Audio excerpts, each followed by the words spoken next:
So, our dear friends are asking kung ano daw ang nagkakasya sa small size na Longchamp. I don't normally carry my Longchamp bag like this, but if I need to free my hands, lalagay ko siya sa balikat ko. Since napaka-curious po ninyong lahat kung ano ba yung pwedeng ilagay sa small size na Longchamp bag, then I'm gonna show you. So first, this is my super cutie Anya bag accessory. I got this from Pop Mart. Of course, pinaka-importante sa lahat, yung coin purse natin. This is leather. Mas malaki pa siya sa kamay ko. Yung eyeglasses natin, kasi alam nyo na, nagkakaedad na tayo. May umbrella. Tapos yung sangkatutak na utility bag natin. So we have the shades. Medicine pack. Mints. Hand cream. Syempre alcohol for COVID.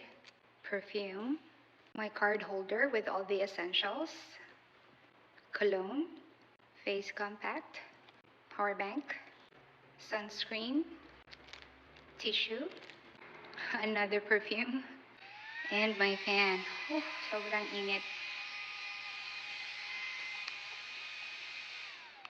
And then let's have the pocket, my easy card, ointment, toothpick, brown mascara, colorful pen, and that's it.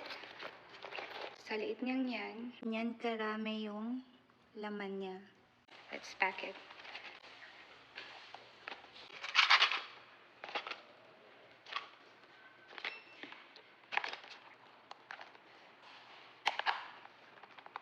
Done. Actually, kulang pa nga to ng wet wipes kasi naubusan ako ng wet wipes.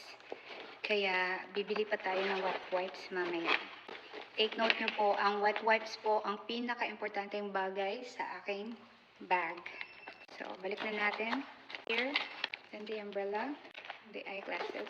Ito, hindi ko na ibabalik kasi habang maglalakad ako, gagamitin ko siya para hindi tayo ma-heat stroke. And that's it. Ganyan po useful ang Longchamp bag. That's why I said I'm a happy Longchamp user. So, kung hindi ka pa nakabili, run to the malls here in Taiwan. We're ready to go.